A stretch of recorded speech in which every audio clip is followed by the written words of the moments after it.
Hey there, listener. Before we get into this episode of the Everything Weather podcast, I have a special update for you on the programming for the podcast. We're excited to be back with brand new episodes starting September 1st, and we'll be diving deep into the 20th anniversary of Hurricane Katrina then. So you're not going to want to miss out on that episode. Make sure you subscribe to wherever you get your podcast from to the Everything Weather podcast, and make sure to follow us on social media for the latest episode release information. With that said, let's get back into the regularly scheduled program.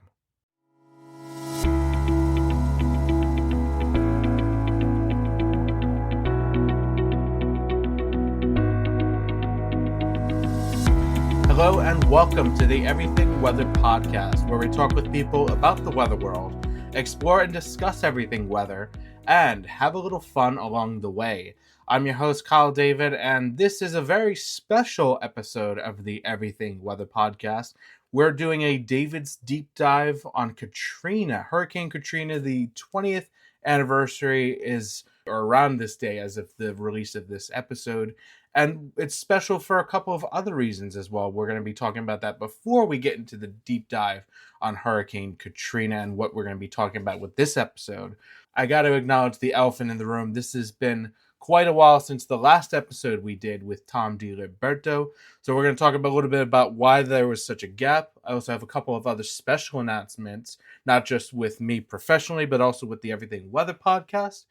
And we got some other details for you. So first off, the other details, speaking of Tom DiLiberto, I'm happy to share that he is now working with Climate Central as one of their media directors. Now, if you haven't listened to our episode, our conversation with Tom, highly recommend you go and check it out. But basically, he was affected by the 2025 layoffs that happened in February. He was working with NOAA as one of their climate communicators.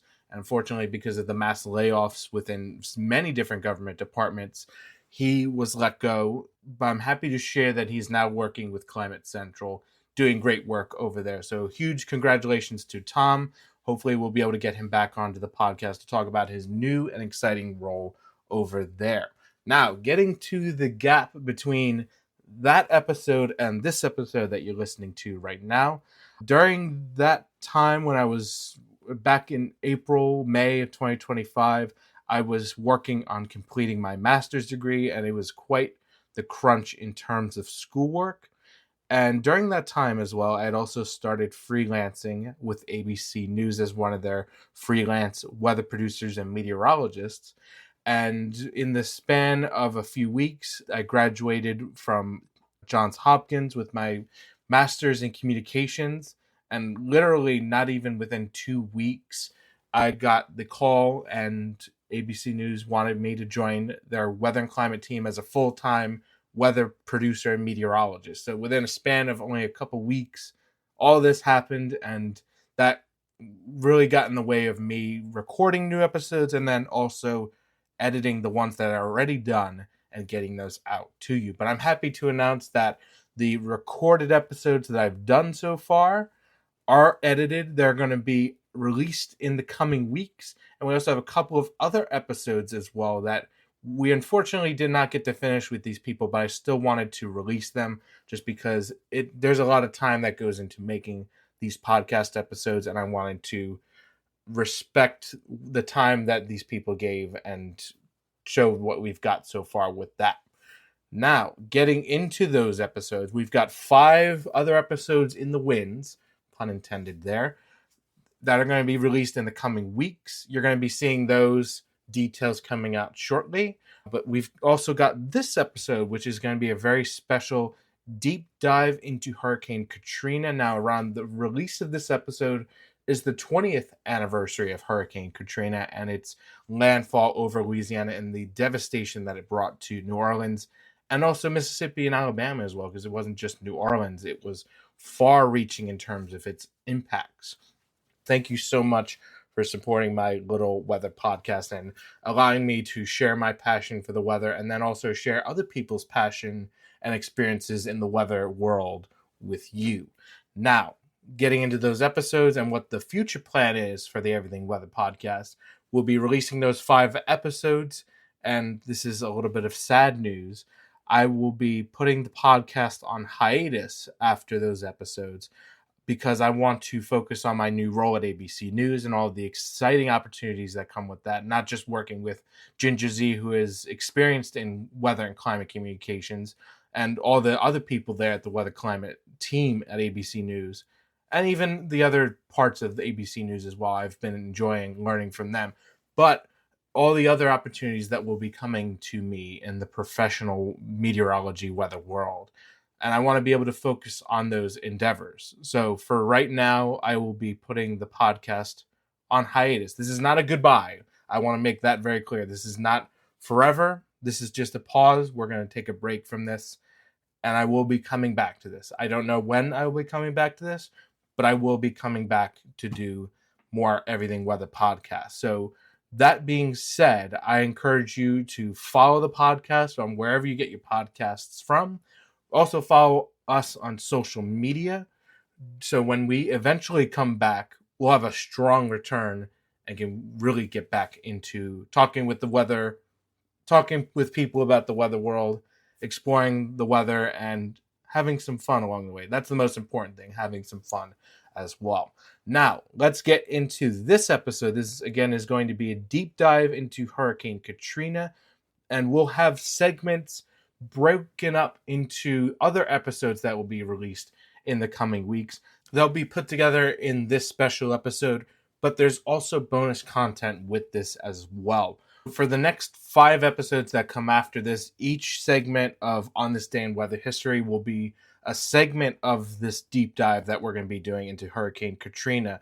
But there's going to be additional content after the end of the deep dive into Hurricane Katrina. I'll be talking about my experiences touring New Orleans almost 20 years later. I went back in January 2025 to New Orleans and had the privilege of taking a tour of New Orleans, all the different areas that were impacted by Hurricane Katrina, and seeing firsthand what remained of the damage of Hurricane Katrina to communities, to culture there, the environment. It really, you can go there now and see the damage that it's done. There's still scars from Hurricane Katrina. That's how impactful and unique this storm was. But we'll be talking about that. And at the end, we'll have a special Whether or Not trivia that is New Orleans themed and also Hurricane Katrina themed as well. So it's a very special episode. Got a lot more than just the deep dive. There's a lot more at the end as well. So without further ado, let's get into the deep dive.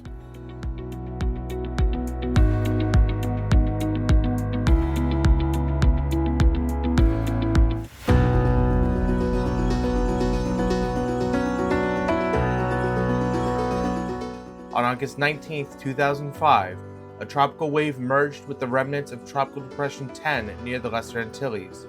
Over the next few days, the combined disturbance became more organizing into Tropical Depression 12 on August 23rd over the southeastern Bahamas. By the next morning, the Tropical Depression strengthened into Tropical Storm Katrina over the Bahamas. Katrina began to turn west towards Florida and quickly strengthened into a hurricane 2 hours before making landfall north of Miami on August 25th. While weaker than historic hurricanes that hit Florida, Katrina still brought flooding rains and heavy winds that downed trees and power lines across the southern half of the state. A tornado that tracked through Marathon on August 26th caused damage up to $5 million, including at the local airport. In total, Katrina caused more than $600 million in damages across Florida and claimed the lives of 14 people. Katrina emerged into the Gulf of Mexico on August 26th, moving over unseasonably warm waters. It quickly intensified as it slowly turned northward towards the Gulf Coast. Later that day, the National Hurricane Center shifted Katrina's forecasted track from the Florida Panhandle west towards the Mississippi-Alabama coast, placing New Orleans in the center of its forecasted path. Louisiana was no stranger to visits from hurricanes, though, with 57 hurricanes impacting the state from the mid-19th century to 2023, an average of 1 hurricane every 3 years. Earlier in the hurricane season, Hurricane Cindy had claimed the lives of 6 people and caused $320 million in damages due to heavy rain, coastal flooding, strong wind gusts, and some tornadoes across the southeast. Cindy also caused the most extensive power outage in New Orleans since Hurricane Betsy in 1965. But as forecasters and residents soon learned, Katrina would be unlike any hurricane they had ever experienced before.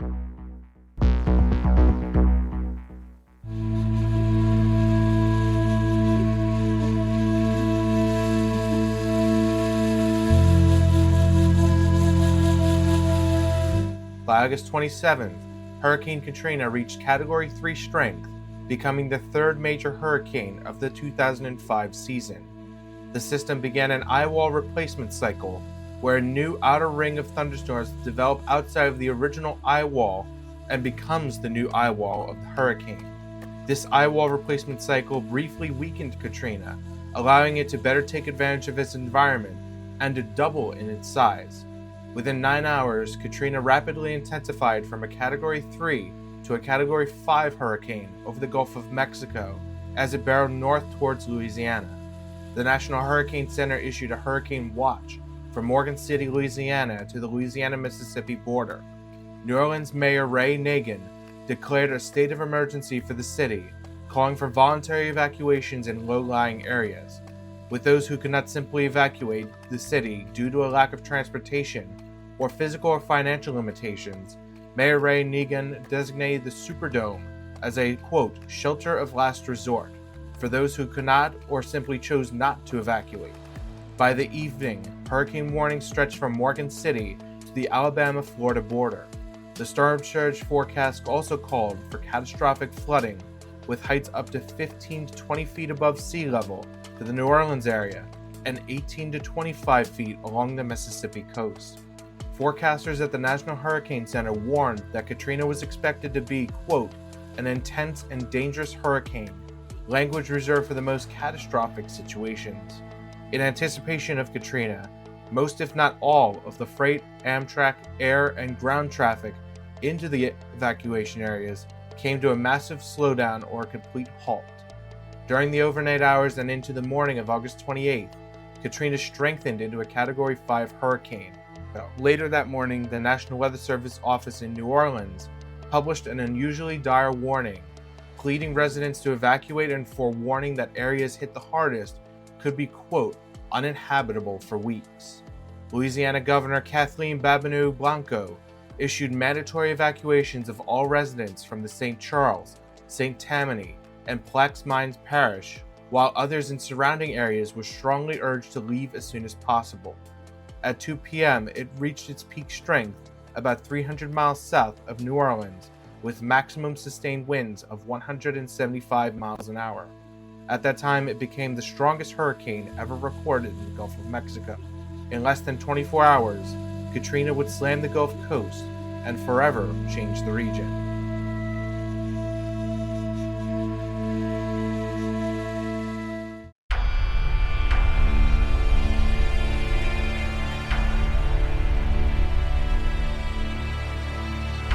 Later on the morning of August 28th, New Orleans Mayor Ray Nagin ordered the first ever citywide mandatory evacuation, warning that Katrina would be, quote, a storm that most of us have long feared. The National Weather Service office in New Orleans also followed with another urgent bulletin predicting devastating damage and that anyone without shelter could face, quote, certain death.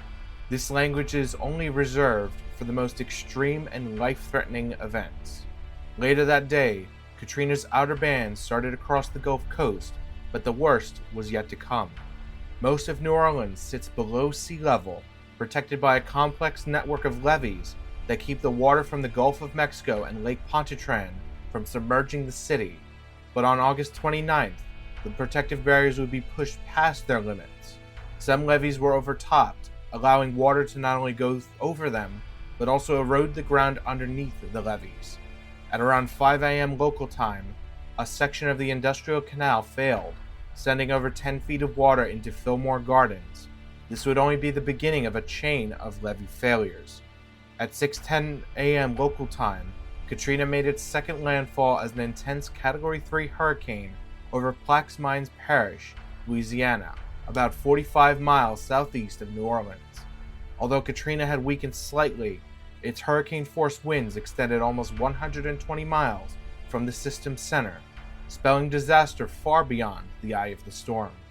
At around 7:45 a.m. local time, another larger chunk of the industrial canal explosively failed, sending a 20-foot wall of water into the lower Ninth Ward. Any structures near the levee break were either destroyed or wiped away from their foundations. By 9 a.m. local time, the entire neighborhood and surrounding areas were submerged under 6 to 8 feet of water.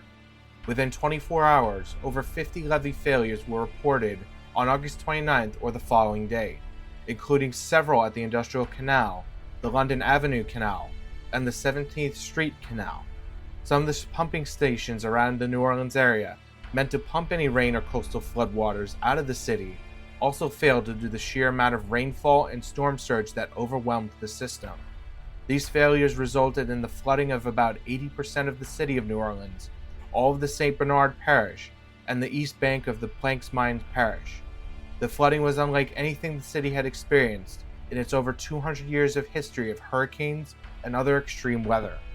Even the Superdome, which was designated a last refuge for more than 20,000 people who had not evacuated New Orleans, sustained significant damage.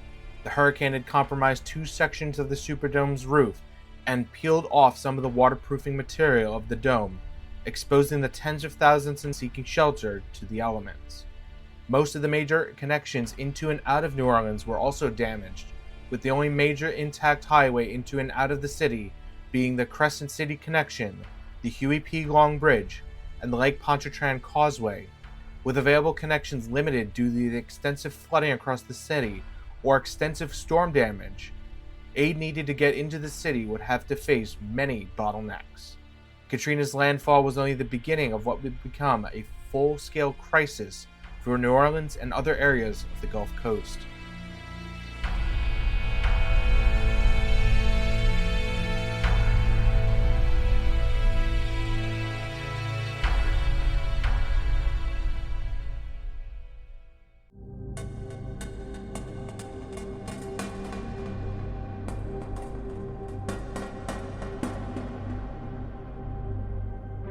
After devastating New Orleans and southeast Louisiana, Hurricane Katrina continued its deadly march northward into Mississippi. Despite weakening to an intense Category 3 hurricane during its landfall over Louisiana, Katrina's massive size and destructive power were far from diminished.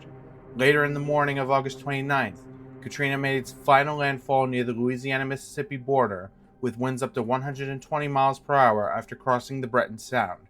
As Katrina's powerful right front quadrant passed over the west and central Mississippi coast, a 27-foot storm surge penetrated 6 miles inland in many areas and up to 12 miles along bays and rivers. Coastal towns like Waveland, Bay St. Louis, Gulfport, and Biloxi suffered catastrophic damage. Entire neighborhoods were flattened, casinos and beachfront properties were washed away, and critical infrastructure was rendered inoperable. Mississippi bore the full brunt of Hurricane Katrina. In Bay St. Louis, storm surge and wave action obliterated nearly every structure along the coast. In Biloxi, large sections of this historic seaside city were almost entirely flattened by this storm's powerful surge. Within 2 city blocks of the shore, 2 floating casinos, the Casino Magic and the Grand Casino Biloxi, were entirely wiped from the city's waterfront. The surge carried the Casino Magic inland and deposited it in a parking lot across the street. It was one of the few structures to retain its form from the storm surge. All residential buildings in the immediate coastal area were swept away, replaced by vast debris fields. To the east, Alabama also suffered significant impacts. Mobile experienced flooding of its downtown area as a 12-foot storm surge pushed water from Mobile Bay into the city's streets. The Mobile Causeway and sections of Interstate 10 were submerged or destroyed. The Cochrane Africatown USA Bridge in Mobile, carrying U.S. routes 90 and 98, were also damaged when the storm surge ripped a maritime oil rig off its moorings and rammed into the bridge. The west end of Dauphin Island was completely submerged, with most homes washed away by the surge. Significant beach erosion occurred from Dauphin Island eastward to Destin, Florida. Inland areas of Mississippi and Alabama were not spared either. Katrina's torrential rainfall and powerful winds, as well as tornadoes from its outer bands, caused widespread power outages, downed trees, and flash flooding. Cities as far north as Jackson, Mississippi, were left in the dark, and emergency services stretched thin. In total, more than 230 people lost their lives in Mississippi alone, with thousands more injured or displaced. But even as Katrina weakened, the full extent of its wrath was far from over. The nation was only beginning to grasp the scale of the catastrophe and the humanitarian crisis that was unfolding in real time.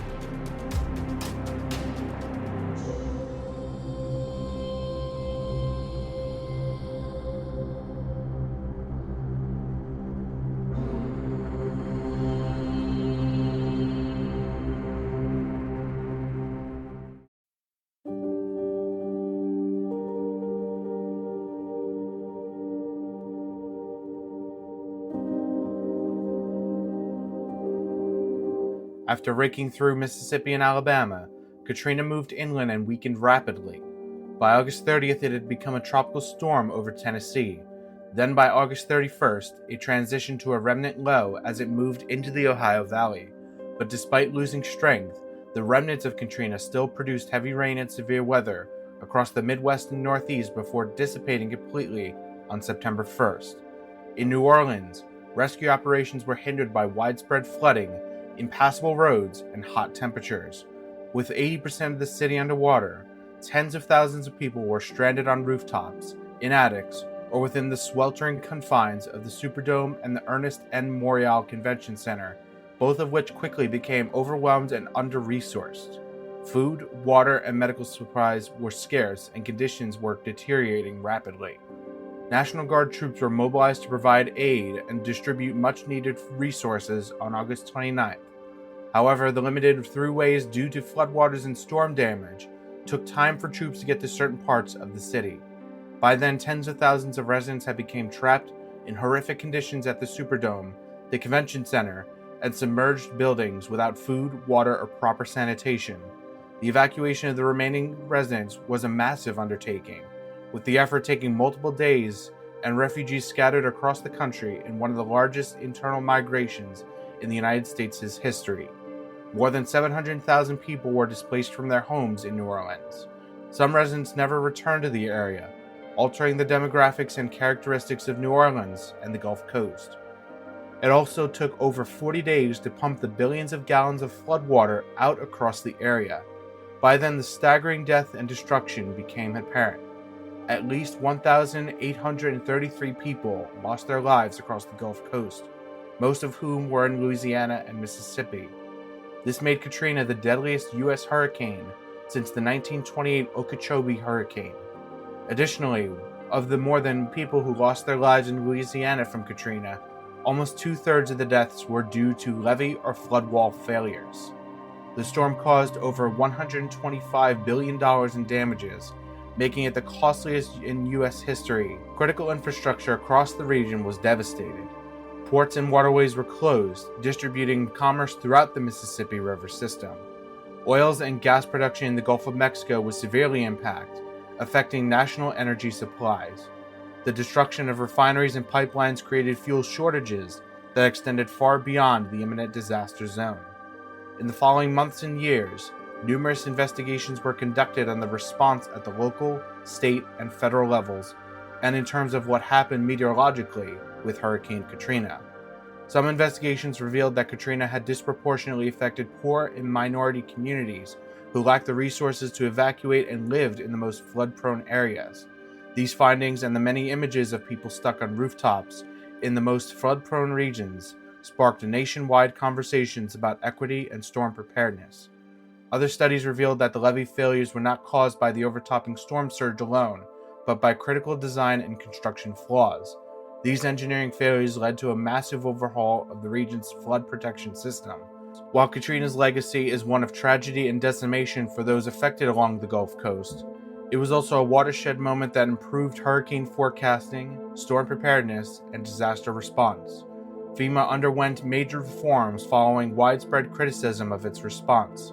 The agency changed its approach to disaster response, beginning to move resources before being requested and improving coordination with state and local officials. Investment in communications infrastructure increased dramatically, helping ensure better coordination in future disasters. Forecasting and weather communications also improved after Hurricane Katrina. The storm's rapid intensification gave forecasters and meteorologists key insights into what makes a hurricane rapidly intensify.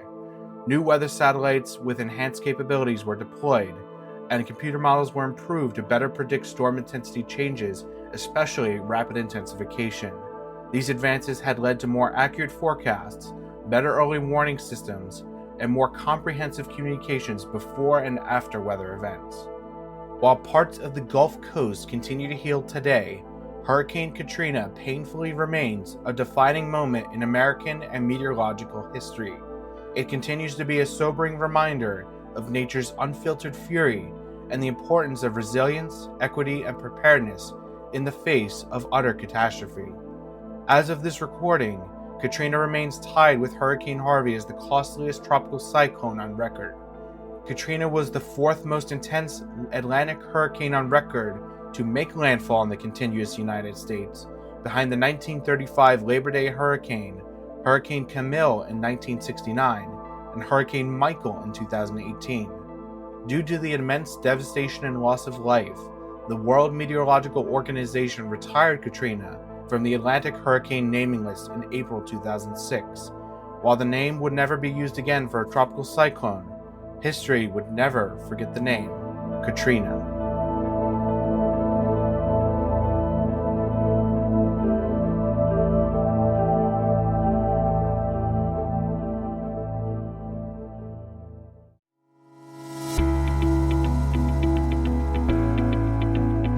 And that is the deep dive into Hurricane Katrina. Now we talk a little bit about my own experiences with Hurricane Katrina. Even though I was only, say, about 5 at the time when Hurricane Katrina made landfall, I was able to go down to New Orleans back in January 2025 as part of the American Meteorological Society's conference that's held every year in different cities. This year it was in New Orleans.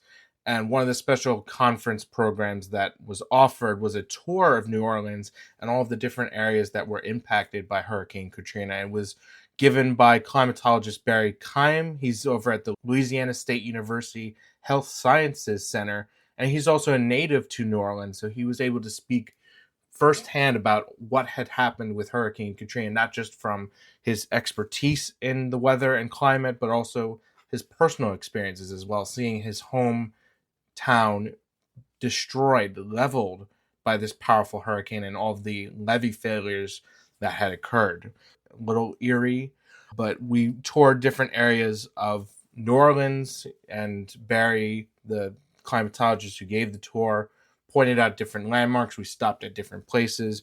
One of the first stops that we made was to a Starbucks, which doesn't sound consequential at all. But what stuck out to me about this Starbucks was on the outside of the building, you can go to the Starbucks.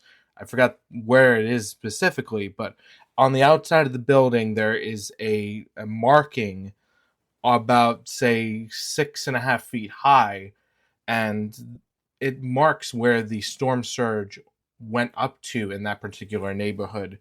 And for me, I'm 6'3", and seeing that line above me, I can almost picture what the storm surge looked like in this particular neighborhood. And that wasn't even the worst of the storm surge and the flooding from the levee failures, the water pump failures. There were spots where it was even higher than that, and we got to tour those spots as well, specifically in the lower 9th Ward by some of the levees that broke that day. We also got to tour by a house that is basically frozen in time. It's kept there and maintained by one of the historical societies there. And in the inside, you can see what the house looked like when Hurricane Katrina went through. You could see the wood, the furniture, all destroyed, faded away, all of the different pieces of furniture that were in there, moldy, the ceiling starting to fall apart. And it's called the Flooded House Museum. And if you're down in New Orleans, I encourage you to go and check it out among the other stops that I'm going to be talking about a little bit more. But seeing this particular house, it being frozen in time basically, was very interesting and also powerful as well. There was one of the signs there outside of the flooded house museum that said this house was basically underwater. The entire house, it was a one-story house, granted, but the entire house was completely submerged in the waters from the breach levees, the storm surge. It was incredible to see that. And there were other stops that we got to take that weren't necessarily Katrina related. We got to tour one of the French cemeteries, the St. Vincent de Paul Cemetery, which, if you don't know, these are old European style cemeteries where the graves are above ground rather than below the ground. And during Katrina, some of these tombs, these graves, were up unearthed from the storm surge. But going to see one of these was a little bit cool. It was also a little bit eerie. Somehow I got an eerie vibe with the weather, with the way the setting was. But anyways, going back to the Katrina tour, there were other parts of the tour that stuck out to me, and the one that really stuck out to me was when we toured through the lower Ninth Ward, which was hit the hardest by these levee breaches and the storm surge that inundated these areas. And you can still see, if you go today into the lower Ninth Ward, you can still see entire plots of land where there once was houses, now just bare. Keep that in mind. The entire neighborhoods where houses were, where people used to live, gone still, even 20 years later. Now, thinking about a storm that I remember more, Hurricane Sandy, I remember seeing the impact from that. I remember seeing people's houses at the shore, the Jersey Shore, flooded, damaged. There were a few houses that did not rebuild because the damage was so severe. But if you go down there today, it's thriving down at the Jersey Shore. But for New Orleans, this was an event that happened almost 20 years later when I took this tour. And to see areas that were basically gone, where there once houses, buildings, it really just stuck out to me. And it was kind of sad to see a storm like this ultimately not only change the trajectory of a city, but the people, the culture, the environment. There's nothing really like Hurricane Katrina in modern history. There are some storms that come close to it in power. There are some that even dwarf Hurricane Katrina's power. Hurricane Katrina was only a Category 3 landfall, but you really shouldn't focus on the number. But to see the devastation that this particular storm brought, I don't think there is anything like it in modern times. And I hope that there's nothing like this that happens ever again. But on a lighter note, there are some other cool parts of the tour that I got to do, including touring the Battle of New Orleans battlefield, which was pretty cool. It was kept intact in its pre 1800s state where the Battle of New Orleans was fought in part of the War of 1812, this big plantation, open field. And the climatologist, Barry Keim, was talking about his ancestry because, funny enough, he has ancestry that lived in these areas of New Orleans and was actually once part of a settlement before eventually being returned back to that state park or national park. And he was talking about his ancestral history, his ancestors that had lived in this area before it was torn down, unfortunately, due to cultural issues and societal issues at the time. But going to see this was actually a little, and we also got to see other parts of New Orleans as well. There was a park, I forgot the name. There are also other parts of the tour that we got to do. The last stop that I remember taking on this tour was to the Rusty Rainbow Bridge and the Piety Gardens Park that's right along the Mississippi River. And the climatologist was talking about a pier that once was here, right on the riverside, and as a result of Katrina and the flooding that had occurred, you could still see what remains of the burned pier. Basically, and all that remained of it were the struts in the lower foundation of this pier. and the rest of the structure was burned in this fire. Unfortunately, the first responders could not get to this building and put out the fire in time because of the flooding, the intense damage that was across the city of New Orleans. I mean, 80% of the city was underwater, and that had a number of different impacts. This particular building was one of them. And seeing what remained of it and seeing all the other different areas of New Orleans that still have yet to heal 20 years later is eerily awesome and creepy and sad to see a storm change things so much in a negative way. But there's also good to it as well. In my time down in New Orleans for the conference and exploring the different areas, I got to see that New Orleans has a rich history, and it has a history, a culture that I've yet to experience anywhere else. Granted, I haven't done much traveling in the United States, let alone outside of the country, but this particular city has a rich culture and history that I hope I get to go back to experience and see all the different other parts of New Orleans as well, because I only got to scratch the surface with my time there and learning about the culture, the history as well. All right, with that said, that brings us to the end of the deep dive, and now we get to go to our special whether or not trivia that is going to be themed around Hurricane Katrina, but also New Orleans related. So it's an honor to New Orleans. It's kind of a tribute to New Orleans and the culture there, and also a reminder of what Hurricane Katrina was, how impactful it was, and what it brought to the city, and what it still is bringing to the city to this day. All right, now with that said, let's get into our special whether or not trivia to cap off this special episode of the Everything Weather podcast. This is going to be related to Hurricane Katrina, but also to the city of New Orleans, to not only serve as a tribute to the city, but also serve as a reminder of the impacts Katrina had, and also dive a little bit deeper into that one last time. So with that said, let's get into it. Our first question is related to Hurricane Katrina records. Katrina was the costliest tropical cyclone on record before being tied by which hurricane in 2017? Was it A, Helene, B, Irma, C, Sandy, or D, Harvey?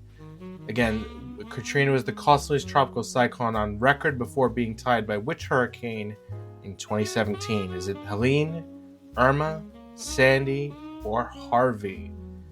And with that, the time is up. The correct answer is Hurricane Harvey in 2017, which devastated parts of the coastal portion of Texas, including Houston and Galveston, with tons of rain, inches, feet of rain. It also stands out as another unique storm that will be remembered just like Hurricane Katrina. Now, next question is related to New Orleans culture. What New Orleans neighborhood, also known as the Vieux Carré, is home to Jackson Square, Bourbon Street, and the original Café du Monde? Is it A, French Quarter, B, Central City, C, Lakeview, or D, the Garden District?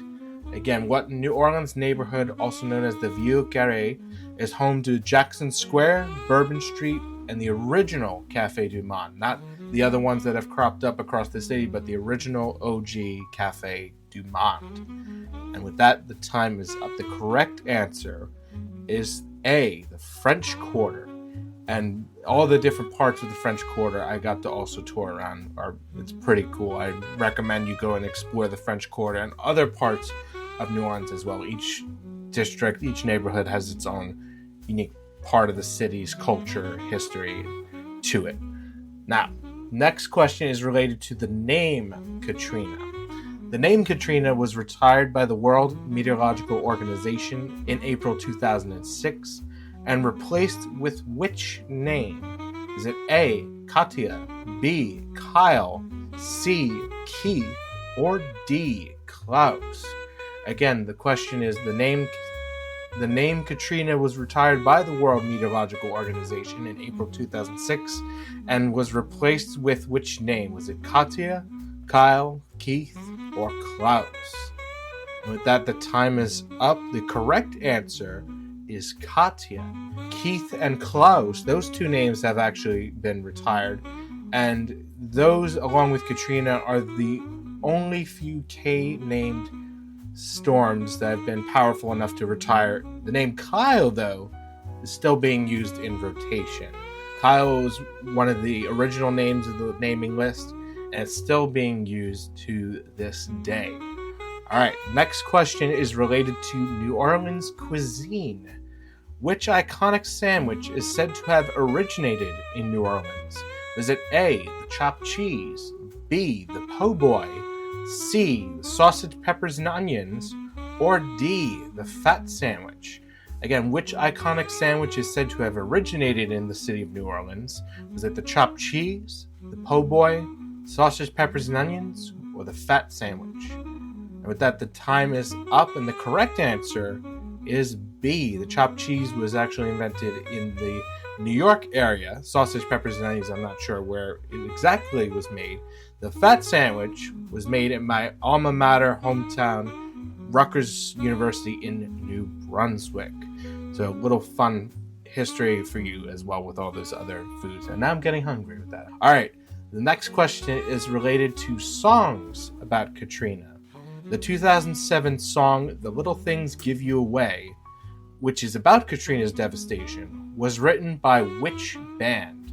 Is it A, Green Day, B, Linkin Park, C, Prince, or D, Bruce Springsteen and the E Street Band? And a clue, all of these bands have actually written songs about Katrina, but the one that we're referring to wrote the song, the 2007 song, The Little Things Give You Away. Which one of the bands wrote The Little Things Give You Away? Was it Green Day, Linkin Park, Prince, or Bruce Springsteen and the E Street Band? And the time is up.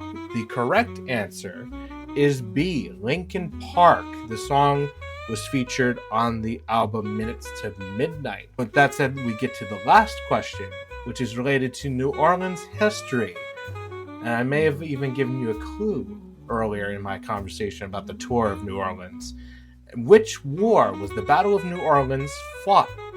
Was it A, the Revolutionary War, B, the American Civil War, C, the War of 1812, or D, the Toledo War? Again, in which war was the Battle of New Orleans fought? Was it the Revolutionary War, the American Civil War, the War of 1812, or the Toledo War? And with that, the time is now up.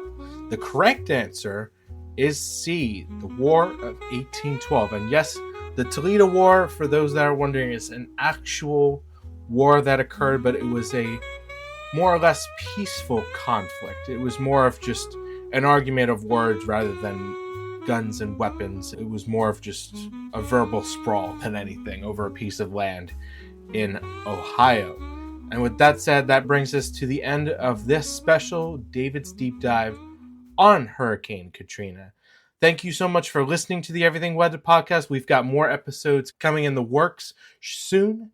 We'll be sending out more details on social media, so make sure you're following us there. Make sure you follow us wherever you get your podcasts from.